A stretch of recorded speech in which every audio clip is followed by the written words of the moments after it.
Los dos mismos, falta Paulinho, que ya se quedó atrás, rezagado, ¿no? Pero de ya, Sí, ya. Pedro también. Está Kevin Castañeda, ¿no? Que es el que le sigue. 7 tiene, ¿no? Oye, mira la producción, lo que pone hasta abajo. Oportunidades claras falladas. 4 de Joao Pedro, 16 de la Hormiga. Pero si eso lo hemos dicho, lo ha dicho Carlos aquí también. Que la Hormiga, si hubiese tenido más contundencia, tuvo varios manos a manos, incluso los tiró hacia afuera. O sea, él se crea las oportunidades. Yo creo que por lo que genera Guadalajara, yo creo que la Hormiga va a terminar Yo también. como campeón de goleo. Lo de Joao Paulo es extraordinario. En un equipo que genera poco, que llega muy poco y ya tiene la misma cantidad de goles que la Hormiga. ¿Te gustaría que quedara solo la Hormiga como campeón de goleo, ya no compartido? Pues sí, sería todavía más meritorio. Claro. Claro que sí. Sería Bicampeón de goleo para el Mundial. 100%. Qué maravilla. Para los que muchos dudaban de su capacidad, que decían, bueno, hay que esperar porque luego el siguiente torneo está otra vez. No, pues y también lo decíamos, Carlos, que tenía que repetir el mismo torneo correcto. o mejorarlo para estar en la lista definitiva y con esto ya está. Ya está. Oye, goleador, ¿tú no eras bicampeón de goleo para el 98?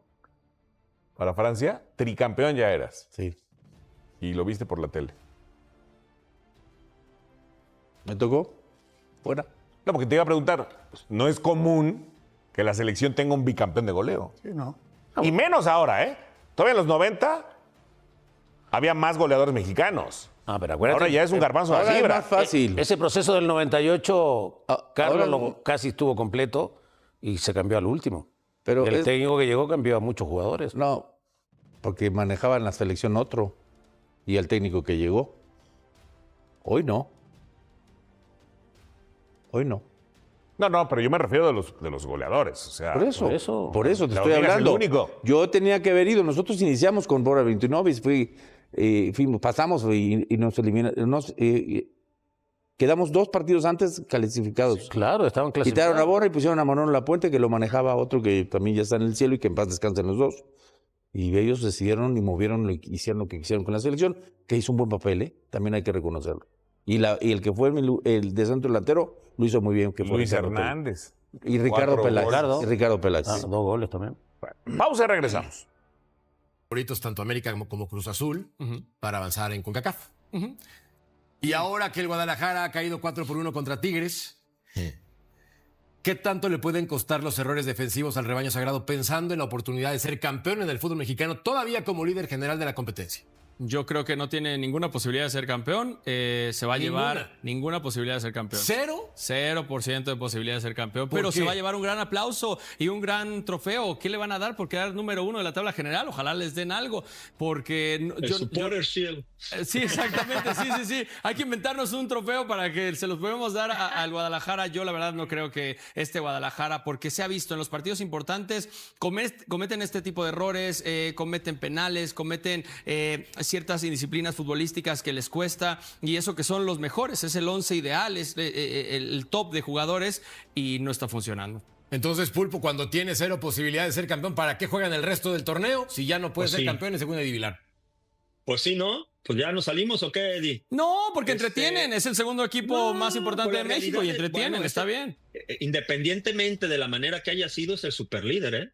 De alguna manera tuvo que reunir determinada cantidad de puntos más que los demás para ser el superlíder. Y cuando hablas del superlíder hay que tener cierto respeto. Sí. Entonces, Si no hubiera cualquier cosa convocados, se puede dar. como va a ser la situación de vamos los a ver, se las convocados, tendrá que arreglar no los Milito. veo. Es más, todavía, aunque tuviera a todo el equipo completo, no lo veo favorito para ser campeón. Habría que ver. Seguramente el entrenador debe estar ocupado en eso, en ver de qué Preocupado. manera va, de lo que tú quieras, pero debe de estar planeando la situación, ¿no? O con No qué te se va da, a es la enfrentar materia prima, no a te los da. equipos.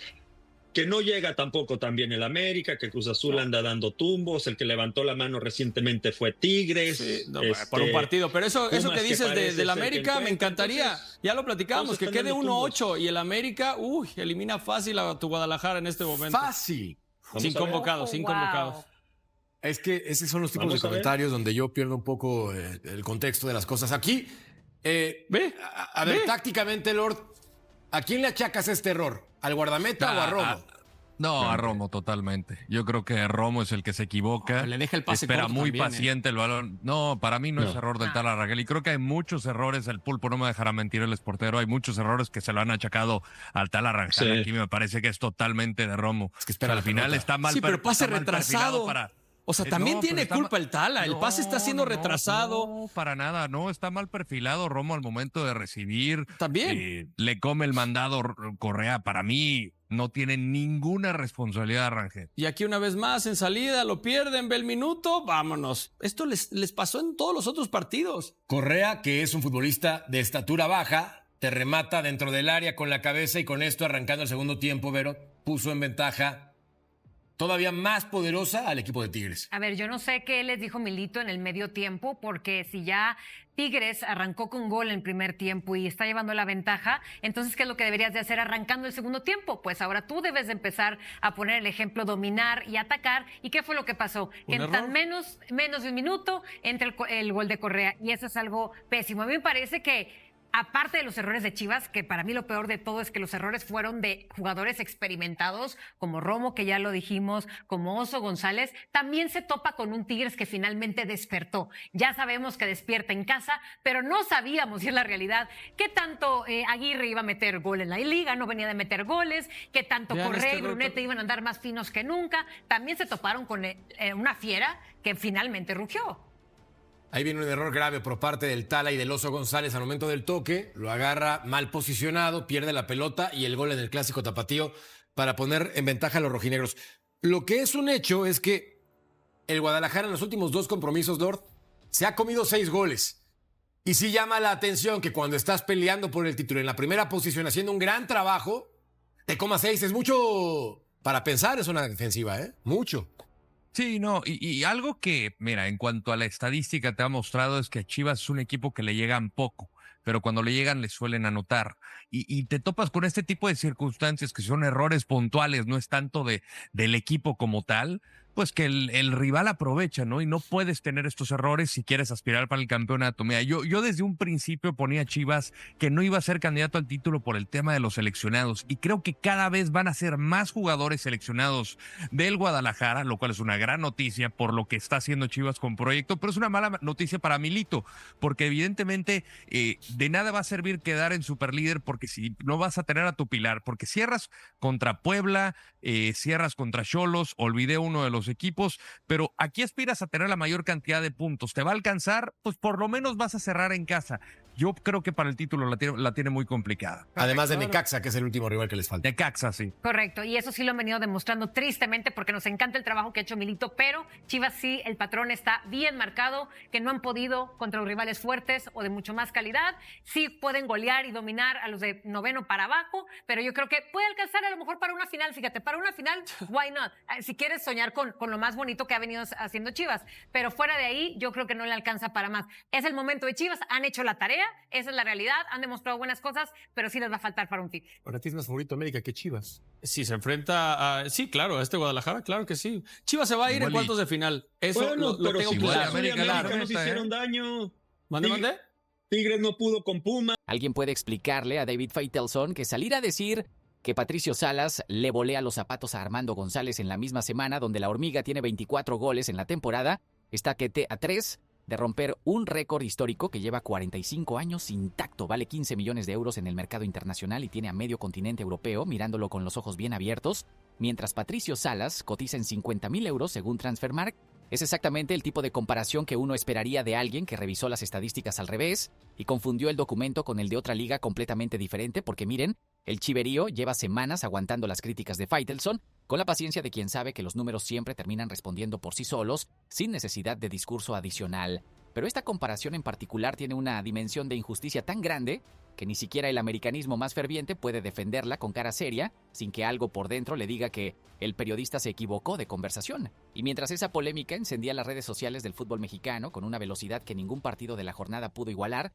el Estadio Akron recibió 4 certificaciones internacionales, que lo consolidan como una de las sedes más preparadas del Mundial 2026, aunque simultáneamente le genere al chiverío el problema más irónico del semestre, porque resulta que tener el mejor estadio de México para la Copa del Mundo significa que la FIFA se lo va a quitar exactamente cuando más lo necesita para la liguilla. Y como si todo eso fuera poco para mantener al chiverío en estado permanente de estimulación informativa, Milito decidió que no va a castigar a los jugadores que le regalaron goles a Tigres, aunque la afición tenga una lista muy específica de nombres que considera que merecen consecuencias concretas. Hay un problema estructural del equipo para reaccionar cuando va perdiendo, que la estadística documenta con una claridad que nadie puede ignorar de cara a la liguilla. La derrota ante Tigres le puede costar al club más de $1 millón en premios de superlíder. Y hay un rumor de intercambio con Pachuca por Elías Montiel, que tiene más problemas matemáticos que soluciones reales cuando uno ve los valores de ambos jugadores. Dejen su like y su comentario, que hoy el chiverío tiene noticias en todos los frentes y ninguna es aburrida. Vamos a comenzar hablando primero sobre el Estadio Akron y sus 4 certificaciones internacionales, porque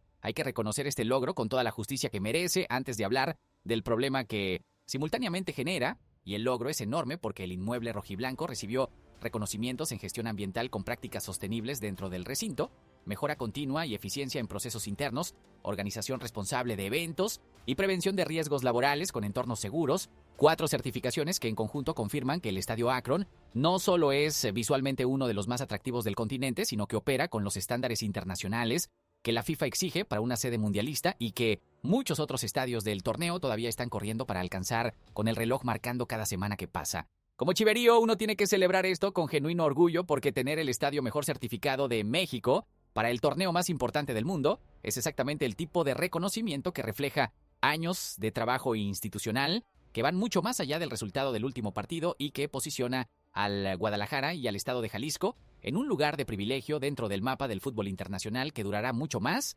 que los 90 minutos de cualquier partido de Liga MX.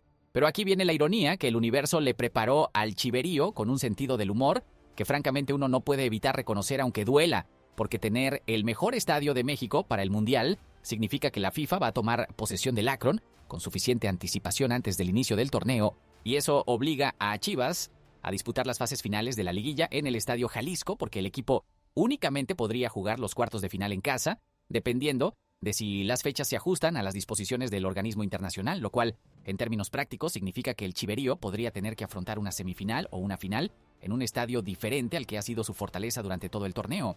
Yo creo que tener el mejor estadio de México es un orgullo que ningún inconveniente logístico de la liguilla puede opacar completamente, pero que la directiva del club tiene que comunicar con claridad a la afición cuáles serán exactamente las sedes de cada partido para que nadie llegue al Jalisco pensando que es un cambio de última hora y no la consecuencia planificada de ser sede del evento más grande del fútbol mundial, ya que hablamos sobre el Akron y sobre los récords que este Chivas está construyendo. Ahora vamos a hablar sobre el récord individual más extraordinario que está en juego en las últimas 3 jornadas de la fase regular, porque Armando González llegó a 24 goles en la temporada 2025-2026 y está a solo 3 de igualar la marca que Jaime Pajarito estableció en la campaña 1980-1981 como el jugador de Chivas con más anotaciones en una sola temporada, un récord que lleva 45 años intacto y que la Hormiga tiene en su alcance, con 3 partidos todavía disponibles ante Puebla, Necaxa y Xolos, en los que el delantero de 22 años promedia más de un gol por compromiso en este semestre.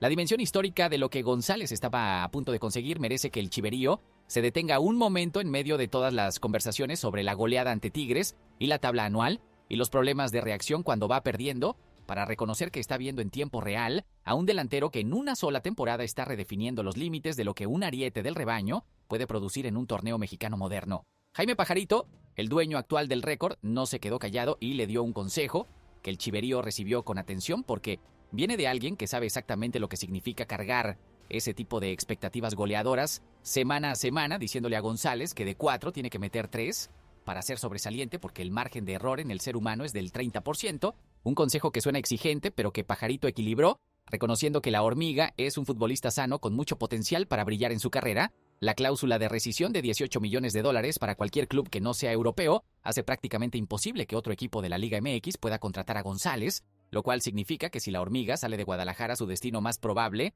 y más lógico es el fútbol del viejo continente, donde el interés ya está documentado. Pensando bien, Armando González está a 3 goles de hacer historia en el Chivas y tiene 3 partidos para lograrlo contra rivales que sobre el papel son más asequibles que los que enfrentó en las últimas jornadas. Y sería uno de los momentos más extraordinarios del Clausura 2026 ver a la Hormiga romper un récord de 45 años en la recta final de la fase regular, con la liguilla esperando a la vuelta de la esquina. Mudando de asunto, pero con una conexión directa con ese valor extraordinario de Armando González que el mercado internacional ya está reconociendo, ahora vamos a hablar sobre la polémica que David Faitelson desató esta semana, con una comparación que el chiverío y buena parte del americanismo más honesto recibieron con la misma cara de incredulidad que uno pone cuando alguien dice algo tan desconectado de la realidad que uno necesita escucharlo 2 veces para confirmar que realmente lo dijo. Porque el periodista de TUDN aseguró sin ningún filtro que Patricio Salas le volea los zapatos a la hormiga González y que al América le vendría muy bien un delantero del perfil de González para resolver su crisis ofensiva, y si uno tuviera que diseñar la comparación más injusta e injustificada que el mercado del fútbol puede ofrecer en este momento específico del Clausura 2026. La de Faitelson se acerca bastante a ese estándar, con una precisión que resulta casi admirable por lo equivocada que está. Los números que Transfermarkt tiene disponibles para cualquiera que quiera verificarlos antes de hablar dicen que Armando González cotiza en 15 millones de euros con todo el proceso de negociación europeo que eso implica, mientras que Patricio Salas tiene un valor de mercado de 50.000 euros, una diferencia de casi 300 veces entre los dos jugadores que ninguna opinión periodística puede cerrar con una frase ingeniosa, aunque suene bien en el programa de televisión donde fue pronunciada. Como chiverío uno puede entender que Faitelson tiene como especialidad el comentario provocador que genera reacción inmediata en redes, pero también uno tiene el derecho de exigir que las comparaciones tengan algún sustento en la realidad del mercado antes de ser lanzadas al aire, como si los números no existieran o no importaran cuando resulta inconveniente consultarlos. Yo descuerdo completamente con la comparación de Faitelson, no porque sea chiverío, sino porque los datos objetivos disponibles en cualquier plataforma especializada del mercado desmienten la afirmación con una contundencia que no necesita ninguna argumentación adicional para ser comprendida por cualquier persona que decida buscarlos por su cuenta. En ese sentido, ya que hablamos sobre las decisiones que rodean al Chivas en este momento del torneo, ahora vamos a hablar sobre algo que el chiverío esperaba con una mezcla de curiosidad y ansiedad después de la goleada más dolorosa del semestre, y es la postura que Gabriel Milito va a tomar respecto a los jugadores que cometieron los errores más costosos ante Tigres, porque el técnico argentino tiene fama bien ganada de ser estricto en el manejo de su grupo, como lo demostró con casos como el de Eric Gutiérrez, al que borró sin contemplaciones cuando el rendimiento no cumplió con las expectativas, y muchos en la afición esperaban que Luis Romo, Fernando González y Diego Campillo llegaran al partido ante Puebla cargando las consecuencias de una noche que ningún chiverío quiere recordar. Pero el periodista Jesús Bernal reveló que la postura de Milito sería exactamente la contraria a lo que muchos anticipaban, porque en lugar de castigar a los jugadores que se equivocaron, el técnico optaría por respaldarlos y mantenerles la confianza, entendiendo que su estilo de juego implica riesgos constantes por la propuesta ofensiva que caracteriza al equipo, y que cuando esos riesgos se materializan en errores, el equipo se ve expuesto de maneras que cualquier rival de calidad puede aprovechar con la eficiencia que Tigres mostró en el Volcán. Lo que sí podría ocurrir son cambios tácticos en el mediocampo, especialmente con la posibilidad de que Brian Gutiérrez entre al 11 titular en lugar de alguno de los jugadores más señalados, aunque cualquier modificación respondería a decisiones estratégicas y no a un castigo directo que Milito claramente no tiene en mente aplicar en este momento del torneo. Como chiverío, uno entiende la lógica de respaldar al grupo para no fracturar la confianza colectiva que el equipo necesita para la liguilla, pero también uno tiene el derecho de preguntarse si proteger a los jugadores que cometieron errores tan costosos envía el mensaje correcto sobre los estándares de rendimiento que se esperan en un equipo que aspira a ser campeón. Yo acho que Milito conoce a sus jugadores mejor que cualquier aficionado y que si decidió respaldarlos en lugar de castigarlos hay razones técnicas que el chiverío no siempre puede ver desde afuera, pero también creo que Brian Gutiérrez en el 11 titular ante Puebla es exactamente la decisión que el equipo necesita para recuperar la intensidad y la creatividad que faltaron en el Volcán. Cambiando de asunto, porque hay un problema que el análisis estadístico dejó al descubierto esta semana y que el chiverío no puede ignorar sin correr el riesgo de llegar a la liguilla con una debilidad conocida que ningún rival de calidad va a tardar en explotar. Ahora vamos a hablar sobre el patrón más preocupante que este Clausura 2026 ha documentado sobre el rendimiento del Guadalajara cuando las cosas no salen según lo planeado desde el primer minuto. La estadística que surgió después de la goleada ante Tigres es incómoda porque es completamente verificable. En las 14 jornadas del torneo Chivas, solo ha ido abajo en el marcador ante 5 rivales que son Cruz Azul, Toluca, Atlas, Pumas y Tigres, y de esos 5 encuentros únicamente logró remontar para ganar ante el Atlas, mientras que ante los universitarios consiguió rescatar el empate, y ante Cruz Azul, Toluca y Tigres la derrota fue el resultado final, sin que el equipo pudiera encontrar la reacción necesaria para cambiar el rumbo del partido. Un registro de una victoria, un empate y 3 derrotas cuando el rival anota primero no es el perfil de un equipo que aspira a ganar la liguilla, porque en las series de 180 minutos la probabilidad de que un rival de calidad logre adelantarse en el marcador aumenta significativamente y después se dedique a administrar esa ventaja con la solidez defensiva que los equipos grandes de la Liga MX sí saben mantener cuando el resultado les favorece. Milito y su cuerpo técnico tienen que trabajar de manera urgente en este aspecto específico antes de que la fiesta grande comience, porque un equipo que pierde 3 de cada 5 partidos cuando va abajo en el marcador tiene una vulnerabilidad estructural que cualquier analista del rival va a identificar y planear explotar de la manera más sistemática posible.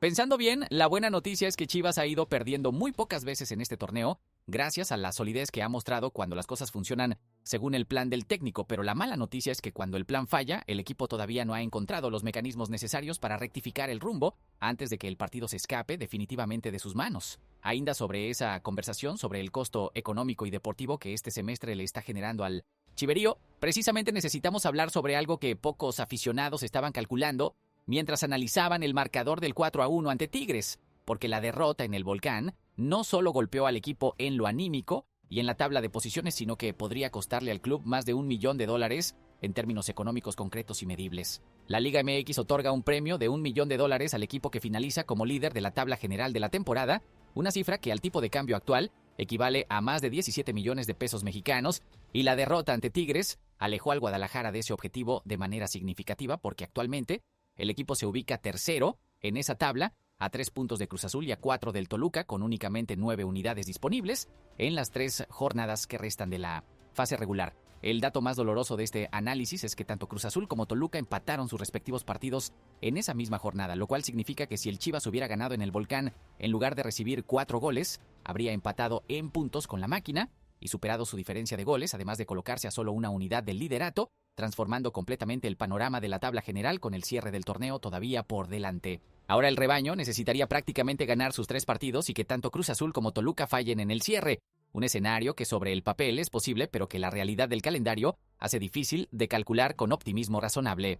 Como chiverío, uno puede lamentar la derrota ante Tigres por muchas razones, pero la pérdida potencial de $1 millón en premios añade una dimensión económica a ese lamento que hace la noche del Volcán todavía más costosa de lo que el marcador ya sugería. Yo creo que el rebaño tiene que ganar sus 3 partidos restantes sin importar lo que hagan los rivales, porque esa es la única variable que el equipo puede controlar directamente, y que recuperar el liderato de la tabla general con un cierre perfecto sería el tipo de respuesta colectiva que transformaría la narrativa del semestre de manera completa y contundente.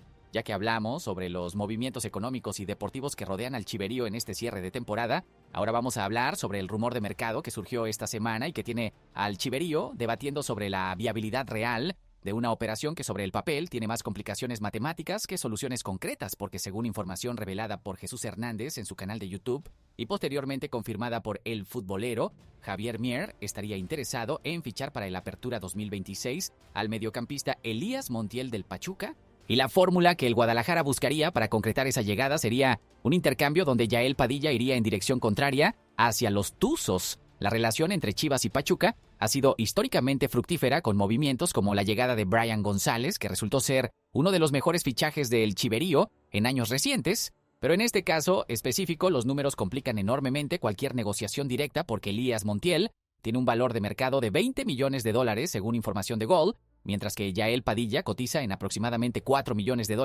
según Transfermarkt, una brecha de 16 millones entre los dos jugadores que hace prácticamente imposible que un intercambio directo se concrete sin una compensación económica adicional muy significativa que el chiverío tendría que disponer de su propio presupuesto. Hay además otro factor que complica el panorama desde el lado del Pachuca, porque la directiva de los Tuzos tiene declarado públicamente que el sueño tanto del jugador como de la institución es que Montiel dé el salto al fútbol europeo. Y si el Guadalajara no puede competir con lo que una oferta europea representaría para ambas partes, entonces la operación simplemente no tiene el atractivo suficiente para el vendedor como para cerrarla en los términos que el Chivas necesitaría para que la inversión tenga sentido. Yo descuerdo con quienes presentan este intercambio como algo inminente, porque los números disponibles públicamente dicen que la diferencia de valor entre ambos jugadores es tan grande que solo una negociación muy creativa con múltiples componentes podría acercar las posiciones lo suficiente para que ambas partes encuentren algo que les convenga de manera genuina. Cambiando de asunto para cerrar con una noticia que el chiverío recibe con esa mezcla particular de nostalgia y curiosidad que producen los reencuentros que el fútbol fabrica cuando los caminos de personas que estuvieron juntas en momentos importantes vuelven a cruzarse de maneras que nadie planeó, pero que el calendario termina produciendo con su propia lógica inevitable. Ahora vamos a hablar sobre el regreso de Veljko Paunovic a México y sobre el contexto que lo rodea, porque el técnico serbio que dirigió a Chivas y los llevó hasta la final del Clausura 2023. Vuelve al país, ahora al mando de la selección de Serbia, con la que tiene contrato hasta 2030 y que disputará un partido amistoso contra la selección mexicana el próximo 4 de junio en el Estadio Nemesio 10 de Toluca, en lo que será el último partido del Tri antes de iniciar su participación en la Copa del Mundo 2026 y por lo tanto uno de los compromisos de preparación más importantes del calendario de Javier Aguirre. La coincidencia que hace este partido especialmente interesante para el chiverío es que Paunovic podría reencontrarse en la cancha con Roberto Alvarado, jugador que dirigió en el Guadalajara y que hoy es parte importante de la selección mexicana, aunque ahora desde el bando contrario en un partido que tiene toda la dimensión de un ensayo final antes del inicio de la competencia que toda la nación está esperando. El técnico serbio ha iniciado en Serbia un proceso de renovación que incluyó dejar fuera a jugadores que emigraron a ligas como la de Arabia Saudita, apostando por una plantilla más competitiva con figuras consolidadas y jóvenes talentos que buscan consolidarse internacionalmente, lo cual promete un partido amistoso, con un nivel de competencia real que el Tri necesita exactamente en ese momento de preparación. Pensando bien, ver a Paunovic de regreso en México, dirigiendo a Serbia contra el Tri, en la última preparación mundialista, es exactamente el tipo de historia que el fútbol escribe cuando quiere recordarnos que los caminos siempre se vuelven a cruzar de maneras que nadie puede planear con anticipación, pero que cuando ocurren tienen una carga narrativa que ningún partido ordinario podría replicar con la misma intensidad.